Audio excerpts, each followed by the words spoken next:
علی بھائی آج کی نشست کا آخری سوال. جی جی.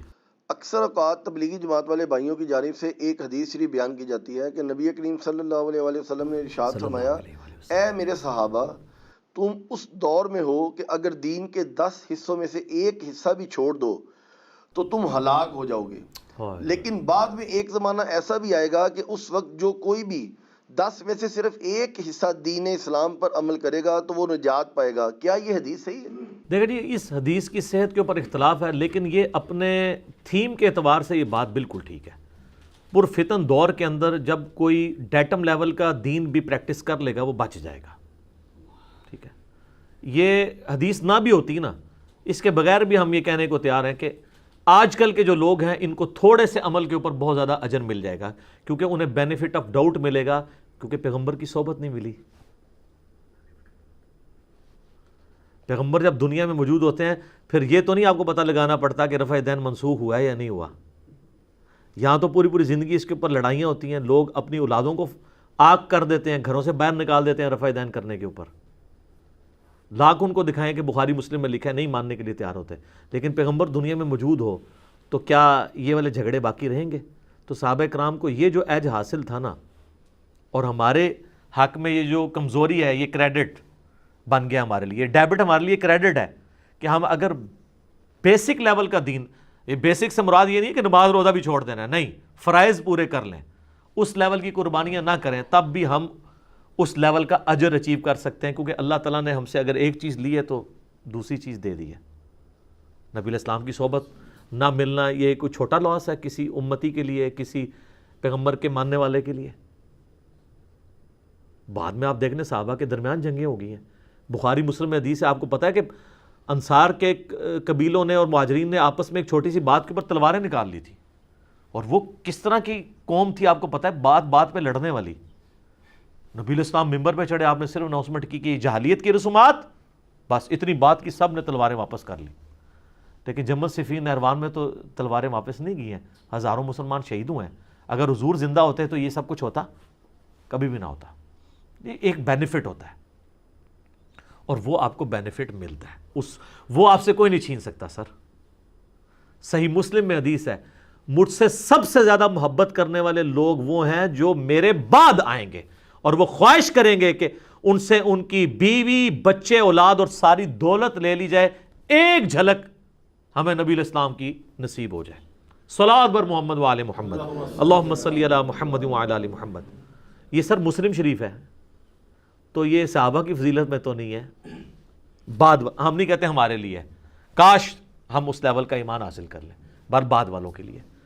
پھر سر جو مسند احمد میں حدیث ہے، جو مجھے دیکھے اور مجھ پر ایمان لائے اسے 1 دفعہ بشارت، اور جو مجھے نہ دیکھے اور پھر بھی ایمان لائے 7 دفعہ بشارت. یہ حدیث مسند احمد میں بھی ہے، صحیح ابن حبان میں بھی ہے. بعض لوگ اس صحت کے اوپر اختلاف کرتے ہیں، شیخ زبیر صاحب، لیکن انہوں نے بھی جب مشکات میں یہ حدیث آتی ہے، یہ حدیث آتی مشکات میں آخری چیپٹر ہے اس امت کے ثواب کے بیان میں، وہ چیپٹر بھی ایک بار ذرا پڑھ کے دیکھ لیں. تو شیخ صاحب نے نا اس کے فٹ نوٹ پہ لکھا ہے یہ حدیث ضعیف ہے، لیکن صحیح ابن حبان میں اس کے ساتھ ایک اور حدیث ہے وہ بالکل صحیح ہے کہ جو مجھے دیکھے اور ایمان لائے اس کے لیے توبہ ہے، بشارتیں ہیں، اور جو بغیر دیکھے ایمان لائے اس کے لیے توبہ ہے، پھر توبہ ہے، ڈبل بشارت ہے. چلو ڈبل تو پہنچ گئے نا. اور پھر جو مسند احمد میں حدیث ہے، سنن دارمی کے اندر ہے، مشکات کے بھی اس چیپٹر کے اندر موجود ہے، المستدر للحاکم میں بھی ہے. حضرت ابو عبیدہ ابن جرح اشرم وشرم میں سے ہے نا، وہ بیٹھے ہوئے تھے تو حضور سے کہنے لگے یا رسول اللہ سب سے بہترین ایمان تو ہمارا ہوگا، کیونکہ دیکھیں ہم نے آپ پہ ایمان لائے، جہاد میں آپ کی مدد کی، اتنی قربانیاں آپ کے لیے کی. تو آپ نے فرمایا کہ نہیں، سب سے بہترین ایمان ان لوگوں کا ہے جو میرے بعد آئیں گے، جنہوں نے مجھے دیکھا بھی نہیں ہوگا تب بھی مجھ پہ ایمان لے کر آئیں گے. کیونکہ صحابہ کرام نے حضور کو دیکھ کے جو کچھ اچیو کر لیا تھا نا، ان کا لیول بہت، ان کو کبھی وسوسہ بھی نہیں آتا تھا دین کے بارے میں. صحیح بخاری میں حدیث ہے، عبداللہ ابن مسعود کہتے ہیں ہم کبھی حضور کے ساتھ کھانا کھا رہے ہوتے تھے، ہمارے نوالے سے تسبیح کی آواز آ رہی ہوتی تھی اور ہم سنتے تھے. یہ اب جس نے دیکھ لیا ہے. جابر بن عبداللہ کہتے ہیں صحیح مسلم میں کہ میں ایک سفر میں تھا، حضور کے ساتھ تھا، تو آپ نے رفع حاجت کے لیے جانا تھا. آپ نے فرمایا کہ جابر وہ جو 2 درخت ہیں نا ان کو جا کے کہو کہ نبی علیہ السلام کہہ رہے ہیں آپس میں مل جاؤ، پردہ بناؤ میرے لیے. جناب حضرت جابر کہتے ہیں میں نے درختوں کو کہا تو وہ اپنی جڑوں سمیت چلتے ہوئے یوں جڑ گئے. حضور نے پیچھے رفع حاجت کیا اور اس کے بعد آپ نے پیشاب, کہتے ہیں میں نے پیچھے سے لوٹا پکڑایا, آپ واپس آئے, آپ نے یوں اشارہ کیا واپس. سر یہ منظر جس بندے نے دیکھ لیا, یہ مسلم شریف ہے, یہ کہانی شریف نہیں ہے, اس کے ایمان میں کہیں پہ کوئی متزلزل ہو سکتا ہے وہ کبھی؟ بخاری مسلم میں حدیث ہے 1500 صحابہ نے یہ منظر دیکھا ہے کہ پانی نہیں تھا تو نبی علیہ السلام کے سامنے ایک پیالہ لایا گیا, آپ نے مبارک انگلیاں اس میں رکھی تو پانی کے چشمے جاری ہوئے. صحابہ کہتے ہیں 1500 صحابہ نے پیا, گھوڑوں کو پلایا, مشکیزوں میں بھی سٹور کر لیا, تب بھی بچ گیا. اور جابر عبداللہ کہتے ہیں واللہ یہ 1500 ہوتے, ہم 1,00,000 بھی ہوتے, وہ پانی زیادہ تھا. سر موسیٰ علیہ السلام کے عصا سے تو پتھر سے پانی نکلا تھا, یہ چھوٹا معجزہ ہے, پتھر سے تو پانی نکل آتا ہے. کوئی کہہ سکتا ہے جناب وہ پتھر ہٹانے سے نیچے سے چشمہ ہی نکل آیا ہے, انگلی میں سے کوئی پانی نکال کے بتائے تو یہ جناب معجزہ. اب جن صحابہ نے یہ معجزات دیکھے ہوئے تھے حضور کے, بخاری مسلم میں حدیث ہے چاند 2 ٹکڑے ہوتے ہوئے دیکھا. آپ علیہ السلام نے, صحیح بخاری میں آتا ہے, ایک صحابی کی پنڈلی ٹوٹ گئی, ہاتھ پھیرا, وہ کہتے ہیں مجھے یاد بھی نہیں ہے. سر یہ اس پنڈلی کے جڑنے کا کیورنگ پیریڈ جو ہے وہ 8 سے 10 ہفتے ہے, اور اس کے بعد احتیاط تو سالہ سال چلتی ہے. وہ کہتے ہیں مجھے یوں لگا ہے ابھی ٹوٹی ہی نہیں تھی. بخاری مسلم میں حدیث ہے, آپ نے فرمایا کون ہے کہ اپنی چادر پھیلائے, تو پھر وہ جو کچھ بھی مجھ سے سنے کبھی نہ بھولے. حضرت ابو ہریرہ کہتے ہیں میں نے سب سے پہلے اپنی چادر بچھا دی, آپ نے یوں ہوا میں کیا, میری چادر میں رکھا, کہا اس کو سینے سے لگا لے. کہتے ہیں اس کے بعد میں کوئی حدیث نہیں بولا, سب زیادہ حدیثیں روایت کی ہیں. سر یہ بخاری مسلم میں درجنوں معجزات ہیں. آپ مشکات میں معجزات والا چیپٹر نکالیں, جن لوگوں نے یہ سب کچھ دیکھ لیا تھا نا, ان کے لیے پھر کوئی چیز باقی نہیں رہی تھی. ہمیں اللہ تعالیٰ نے بینیفٹ اس اعتبار سے دیا کہ ہم بعد میں آنے والے لوگ ہیں, کمپنسیشن ہوگی. اور یہ کمپنسیشن نبی علیہ السلام کے مبارک دور میں بھی اس اعتبار سے تھی. صحیح بخاری اور مسلم دونوں میں حدیث ہے کہ جو قرآن کا ماہر ہے نا, وہ معزز فرشتوں کے ساتھ ہے, یعنی فرشتے اس کی صحبت کے لیے آتے ہیں. اور جو قرآن کا ماہر نہیں ہے, اٹک اٹک کر قرآن پڑھتا ہے, اس کے لیے 2 اجر ہے. یعنی حافظ قرآن سے زیادہ اجر اس کے لیے جسے قرآن پڑھنے میں تردد ہے. یہی بات میں نے ایک دفعہ کر دی تھی تو مولویوں نے کلپ بنا دیا, یہ کہہ رہا ہے جی صحابہ سے زیادہ اجر ملے گا. میں نے کہہ دیا تھا کہ آپ کتنے خوش نصیب ہیں کہ آپ کے پاس مصحف ہے, صحابہ کے پاس تو مصحف نہیں ہوا کرتے تھے. حضرت عثمان نے بھی چند ایک نسخے, کیونکہ وہ زبانی یاد کرتے تھے. میں نے کہا آپ دیکھیں قرآن جب دیکھ کے پڑھتے ہیں تو آپ قرآن چھونے کا ثواب, قرآن کو دیکھنے کا ثواب اور پڑھنے کا ثواب, 3 ثواب ایڈ ہوتے ہیں, جبکہ جو زبانی پڑھتے ہیں وہ ایک حصہ ہے. پھر میں نے ساتھ اس کے ساتھ ایک جملہ بولا تھا کہ اب اس کو آپ نے کمپیریزن نہیں کرانا شروع کر دینا کہ بھئی یہ اس نے کہہ دیا صحابہ سے زیادہ. یعنی میں اس اعتبار سے کہہ رہا تھا کہ اس زمانے میں یہ سب کچھ ہوتا تو آج اللہ نے آپ کو یہ فیسیلیٹیٹ کیا ہے. باقی ان کے مرتبے کو کون پہنچ سکتا ہے؟ ہمارا تو یہ کبھی دعویٰ نہیں ہے کہ ہم ان کے مرتبے کی بات کر رہے ہیں, ہم اس وقت ثواب کی بات کر رہے ہیں, مرتبے کی بات نہیں ہو رہی, یہ ذہن میں رکھیے گا. حالانکہ حدیثیں تو حضرت ابو عبیدہ والی میں نے آپ کو سنا دی کہ نبی علیہ السلام نے کن کے ایمان کی تعریف کی ہے, بعد والوں کے. پھر وہ ہمیں اکثر وہ حدیث سناتے ہیں, وہ کہتے ہیں یہ حدیث آپ پڑھیں نا جی. بخاری مسلم میں حدیث ہے کہ نبی صلی اللہ علیہ وآلہ وسلم نے فرمایا میرے صحابہ کو گالی مت دو, تم میں سے کوئی اگر احد پہاڑ کے برابر سونا خیرات کر دے تو میرے صحابہ نے جو 1 مد گندم خیرات کی تھی, آج کا 600 گرام, ½ کلو, اس کو بھی نہیں, اس کے آدھے کو بھی, یعنی 1 پاؤ کو بھی نہیں پہنچے گا. یہ ہمیں سنا رہے ہیں. ہم سے زیادہ صحابہ کرام کی کون عزت کرنے والا ہے؟ آپ لوگ تو مرضی کے صحابہ کی عزت کرتے ہو نا. خلفائے راشدین کی بھی بات کرتے ہو تو 3 تک کرتے ہو, جب چوتھے کی باری آتی ہے تو کہتے ہو وہ ہم نے شیعہ کو دیے ہوئے ہیں. ٹھیک ہے, ہم 3 کا بھی دفاع کرتے ہیں, چوتھے کا بھی کرتے ہیں. چوتھے کا زیادہ اس لیے کرتے ہیں کہ چوتھے سے آپ دستبردار ہو گئے تھے, تو جو فالٹ والا ایریا ہوتا ہے نا اسی کو زیادہ ایڈریس کیا جاتا ہے. جیسا کہ وہ بخاری میں آتا ہے نا, ایک صحابی نے تیزی سے نماز پڑھی, نبی علیہ السلام کو سلام کیا, آپ نے کہا تو نے نماز پڑھی نہیں, دوبارہ پڑھ. پھر آپ نے پوری تعلیم اس کو سکھائی کہ اس طرح کھڑا ہو, یہ ہو, جو اس میں وہ کہتے ہیں دیکھیں جس میں رفع دہن تو سکھائے نہیں ہے, اور رفع دہن وڑ جاتا ہے بیچ. بھائی جو اس کی غلطیاں تھیں وہ اس کو آئیڈینٹیفائی کی کہ تو سکون سے نماز نہیں پڑھ رہا. تو جو چیز ہوتی ہے اس کو ہائی لائٹ کرنا ضروری ہوتا ہے. باقی یہ حدیث بھی سناتے ہیں, اگر آپ لوگ صحابہ کرام کے ساتھ اتنے مخلص ہوتے ہیں, یہ حدیث تو پوری سناتے ہیں آپ یہ حدیث بھی پوری نہیں سنا سکتے. میرا چیلنج ہے, یہ کوئی بھی حدیث پوری نہیں سنا سکتے. آیت مبالغہ والی مجھے مبالغے کے چیلنج کیے، میں نے ان کو چیلنج کیا کہ مسلم شریف سے مبالغے والی جو حدیث ہے نا، وہ آپ ذرا وہ حدیث پوری پڑھ کے سنا دو. نہیں سنا سکتے. وہ لاہور کے ایک مولانا نے گلے پھاڑ پھاڑ کے میرے اوپر کیا تھا، اس میں میرا کلپ دیکھ لیں. اور میرا چیلنج ابھی تک باقی ہے، اس کے بعد وہ چیلنج پورا کر دیتے نا. جیسے ابو لہب کے بارے میں قرآن میں آیت نازل ہوئی کہ ابھی ایمان نہیں لائے گا، پکا دوست کی ہے، تو اس کے بعد بھی 10 سال ابو لہب زندہ رہا، تو ایمان لا کے تو قرآن کو جھوٹا کر سکتا تھا، نہیں، توفیق نہیں ہوئی. تو میں نے بہت بڑی بات کی ہے کہ یہ کبھی بھی آیت مبالغہ والی حدیث بیان مسلم شریف سے نہیں کر سکتے. اس میں تو آ جائے گا کہ سب و شتم ہوتا تھا حضرت علی کے اوپر، وہ کیسے کور کر سکتے ہیں؟ نہیں کر سکتے. یہاں پہ بھی نہیں. یہ سر پوری حدیث مسلم شریف میں 6488 پوری حدیث اس طرح ہے کہ عبد الرحمن بن عوف اور خالد بن ولید کا جھگڑا ہوا، تو عبد الرحمن بن عوف کو خالد بن ولید نے جذبات میں آ کے گالیاں دے دی. نبی الاسلام تک شکایت پہنچی تو آپ نے حضرت خالد بن ولید کو ڈانٹا اور کہا کہ تم میرے صحابہ کو برا مت کہو، اب تم لوگ احد کے پہاڑ پر بھی سونا خیرات کر دو نا.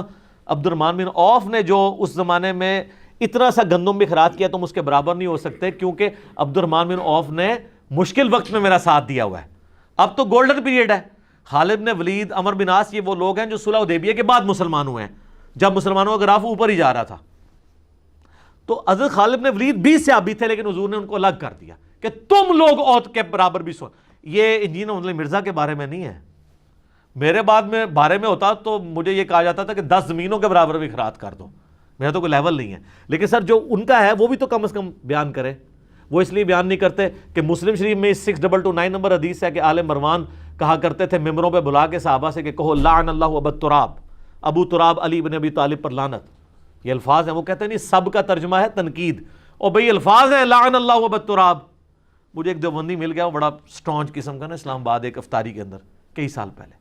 کہتا نہیں وہ سب کا آپ کو پتہ نہیں. تقی عثمانی صاحب نے کتاب لکھی، میں ہو تقی عثمانی نے تھے پوری حدیثاں بھی نہیں بیچارے نے پڑھیاں. اے کھول ہم مسلم شریف، لعن اللہ ابو تراب لکھے ہی کہ نہیں؟ لعن دے لفظ نہ ہوتے منو پھاڑا کے. تو سب کا ترجمہ تنقید ہے. اچھا دوسرا یہ کہ تنقید صحابہ پہ کرنا ٹھیک ہے؟ ہاں ٹھیک ہے. حضرت علی پہ ہو رہی ہو تو، دوسروں پہ ہو رہی ہو تو آپ کو رافضی کہیں گے ہم. صاحب کا ترجمہ وہ موجود ہے. تو یہ پوری حدیثیں بھی نہیں بیان کر سکتے. تو ان حدیثوں کے تحت جس طرح آج کے دور کے بندے کے اوپر صحابہ کا احترام لازمی ہے نا، اس زمانے میں بھی لازمی تھا. آج اگر کوئی صحابہ کو گالی دیتا ہے نا، اس سے بڑا مجرم وہ ہے جو اس زمانے میں دے، اتنا مبارک زمانے میں صحبت کر کے بھی نبی الاسلام کی. کیونکہ بخاری مسلم میں حدیث ہے میری بیٹی فاطمہ بھی چوری کرے اس کے بھی ہاتھ کٹیں گے. 2 رولز نہیں ہوں گے، ایک ہی رول ہوگا. تو وہ لوگ کلپ بنانا شروع کر دیتے ہیں، چھوٹی چھوٹی باتیں نقل کر کے، جو وہ اس کو صحابہ سے بغض ہے، اس نے کہہ دیا کہ صحابہ سے زیادہ اجر ملے گا. تو یہ جو میں حدیثیں اتنی ساری پیش کی ہیں، یہ تو نبی الاسلام خود فرما رہے ہیں کہ اے ابو عبیدہ، تم سے بہتر ایمان ان لوگوں کا ہوگا جو بعد میں آئیں گے. تو کیا نبی الاسلام کے دل میں بغض تھا؟ ان لوگوں نے حدیثیں نہیں پڑھی ہوئی ہیں. ہر ایک چیز کو اس کے کانٹیکسٹ میں دیکھنا چاہیے. تو باقی تبلیغی جماعت والے جو یہ بات کرتے ہیں نا، اس حدیث کی سے درست نہ بھی ہو تب بھی یہ اپنی تھیم میں درست ہے کہ بعد والے لوگ تھوڑی سی محنت کر کے زیادہ اجر و ثواب کما سکتے ہیں. بعد والے لوگ تھوڑی سی محنت کر کے جو ہے وہ قیامت والے دن آسانی سے کامیابی حاصل کر سکتے ہیں. لیکن واللہ اس میں مرتبے کی بات کبھی نہیں ہو رہی. مرتبے تو ہم اس زمانے میں نہیں ڈیفائن کر سکتے. بخاری مسلم میں حدیث ہے میری امت میں 70,000 لوگ بغیر حساب و کتاب کے جنت میں جائیں گے. حضرت اکاشا کھڑے ہوئے، یا رسول اللہ دعا کرے میں ان میں ہوں. آپ فرمایا تم میں ہو. ایک اور صحابی کھڑا، آپ فرمایا اکاشا بازی لے گیا. حضور کے زمانے میں بھی بغیر حساب و کتاب والے لوگ سارے نہیں تھے. تو چاہیے ہے کہ آپ آج کی بات کریں، وہ اللہ کو پتہ ہے. باقی جو ان کی رسپیکٹ، وہ سارا معاملہ اپنی جگہ ہے، اس سے کسی کو انکار نہیں ہے. وہ ہمیں کسی سے سرٹیفکیٹ لینے کی ضرورت نہیں ہے. اللہ کا شکر ہے یہ وہ پلیٹ فارم ہے جہاں سے قرآن، حدیث، صحابہ کے اقوال بیان ہوتے ہیں. الحمدللہ. باقی سب لوگ تو کہانیاں کرا رہے ہیں. میں پہلا بندہ ہوں جس نے آ کے یہ آواز بلند کی ہے کہ صحابہ کے اعمال اور ان کے اقوال قرآن و حدیث کی طرح حجت ہے. ورنہ کتاب و سنت کا نام لینے والے لوگ یہ بات نہیں کرتے تھے. حنفی کرتے تھے، وہ کرتے اس لیے کہ وہ عمل نہیں کرنا ہوتا، انہوں نے صرف کہنا ہی ہوتا ہے. تو وہ آپ جتنا مرضی دعویٰ کرتا رہے صحابہ حجت، صحابہ حجت. وہ صحابہ حجت یہ کہہ رہے ہوتے ہیں کہ وہ اینٹی شیعہ بات کر رہے ہوتے ہیں. صحابہ کو حجت نہیں انہوں نے ماننا ہوتا. یہاں پہ اہل حدیث کہتے تھے ہمارے لیے صحابہ بھی حجت نہیں ہے. ہم تو نبی علیہ السلام کا فتویٰ دیکھیں گے، کبھی داڑھی کا مسئلہ اٹھاتے تھے، کبھی کچھ. میں پہلا بندہ ہوں جس نے آگے آواز بلند کیا کہ صحابہ کا سورس آف نالج نبی علیہ السلام ہے، صحابہ کی بات حجت ہوگی. عبداللہ بن عمر اگر مٹھی کے بعد داڑھی کاٹتے ہیں تو داڑھی کا فارم یہ ہوگا. میں نہیں کاٹتا ہوں لیکن اس فارم کو ہم لیتے ہیں. 3 ہی صحابہ ہیں جنہوں نے داڑھی والی حدیث روایت کی ہے، داڑھیاں بڑھاؤ مجھے پس کرو. حضرت عبداللہ ابن عمر، ابو ہریرہ اور ابن عباس رضی اللہ عنہم اجمعین، اور تینوں مٹھی کے بعد داڑھی کاٹتے تھے. اسی تو شیخ البانی کہتے ہیں مٹھی کے بعد داڑھی کاٹنا واجب ہے. وہ کہتے ہیں صحابہ بتا رہے ہیں کہ داڑھی کتنی ہونی چاہیے. وہ اپنا کوئی شاگرد کوئی دیکھتے تھے لمبی داڑھی والا، کہتے دونوں کہتے ہیں پکڑو انہوں باواں تو. بالکل ان کے شاگرد خود بتا رہے ہیں، ان کی بایوگرافی میں لکھا ہے، اور کٹوا دیتے تھے داڑھی لمبی. اور ان کی اپنی داڑھی تو میرے سے بھی چھوٹی ہے، آپ جا کے شیخ البانی کی تصویر لکھیں تو آپ کو پتہ چل جائے گی. تو صحابہ حجت ہیں، یہ ہم نے ہی تو پہلی بار آگے بات کی ہے. یہ ہم نے آگے کہا علیکم بسنتی و سنت الخلفاء الراشدین کے تحت جو لوگ حضرت عثمان کے خلاف کھڑے ہوئے ہیں اور آپ ان کو بانچے کھول کھول کے باغی کہتے ہیں اور کہتے ہیں وہ جی بلوائی تھے، حضرت عثمان خلیفہ راشد کے خلاف کھڑے ہوئے. تو اس کے بعد جو خلیفہ راشد ہیں حضرت علی، ان کے خلاف جو کھڑے ہوئے ہیں وہ کیا ہیں؟ وہی فارمولہ لگائے نا، پوری حدیث علیکم بسنتی و سنت الخلفاء الراشدین المہدیین، وہ پوری لگائے نا. ٹھیک ہے، تو اللہ کا شکر ہے اس پلیٹ فارم سے صحابہ کی حجیت، اہل بیت کی حجیت، ان کی تعلیمات کی حجیت ہم ہی اس کو لے کے چل رہے ہیں اللہ کے فضل سے. تو ہماری باتوں کو میں آخر میں ریکویسٹ کروں گا، میرا کوئی بھی کلپ ملتا ہے نا، بیچ میں سے جملے نہ دیکھا کریں، پوری دیکھا کریں کس کانٹیکسٹ میں بات ہو رہی ہے، پھر آپ کو اس کی انٹینسٹی سمجھ آئے گی یہ بات کیا ہوگی. اب قرآن سے آپ ایک آیت اٹھا لیں، اے نبی تم سے پوچھتے ہیں قیامت کب آئے گی، آگے الفاظ ہیں کہ جس دن تمہیں آگ پہ تلا جائے گا. اب ہمارے مہذب زمانے میں اس دور کے اندر اس قسم کا جواب مہذب جواب نہیں مانا جاتا، لیکن سر اس کے پیچھے 13 سالہ مکی قرآن ہے جس میں جب یہی سوال ہوتا ہے کہ قیامت کب آئے گی تو بتایا جاتا ہے کہ دیکھو تم قیامت کے لیے تیاری کرو. جو لوگ قیامت پہ ایمان لاتے ہیں وہ تو ڈرتے ہیں، اور تم لوگ یہی پوچھ رہے ہو، تاریخیں پوچھ رہے ہو، اس کی بجائے تیاری کرو. 13 سال تک ایک استاد یہ پڑھاتا رہے اور پھر اینڈ پہ وہ شرارت کے طور پہ سوال کرے، پھر یہی کہا جائے گا جس دن تمہیں تلا جائے گا. لیکن آپ تلنے والی آیت ہی پہلے نکال کے لوگوں کو پیش کریں تو لوگ قرآن سے بھی متنفر ہوں گے. تو میرا بھی آپ کلپ میں سے کوئی ایسا ٹکڑا کاٹیں گے جو میں نے ایک خاص مزاج میں ایک پوری گفتگو میں بات کی ہوئی ہے، اور پھر کہیں گے جی علی کیا بات کر رہا ہے. اس طرح کے تو آپ قرآن کے ساتھ بھی حدیث کے ساتھ بھی کریں تو آپ وہ کتنے لوگ متنفر ہوں گے. اس طرح نہیں ہوتا، وہ پوری ایک کانٹیکسٹ میں بات ہوتی ہے، اس میں کوئی ایک جملہ آتا ہے اور وہ جملہ اس کے اندر بالکل فٹ ان بیٹھا ہوتا ہے. بات سٹارٹ ہوئی ہوتی ہے، اینڈ ہوئی ہوتی ہے، پک اینڈ چوز کریں گے. ٹھیک ہے، یہ میں وہ بتا رہا ہوں جو پک اینڈ چوز کانٹیکسٹ کے ساتھ ہو رہا ہے وہ بھی ڈینجرس ہے. آؤٹ آف کانٹیکسٹ تو ہی ڈینجرس ہے نا. قرآن میں ہے کہ حضرت عیسیٰ ہی اللہ ہیں، لیکن اس کے شروع میں لکھا ہے لقد کفر الذین قالوا ان اللہ هو المسیح ابن مریم.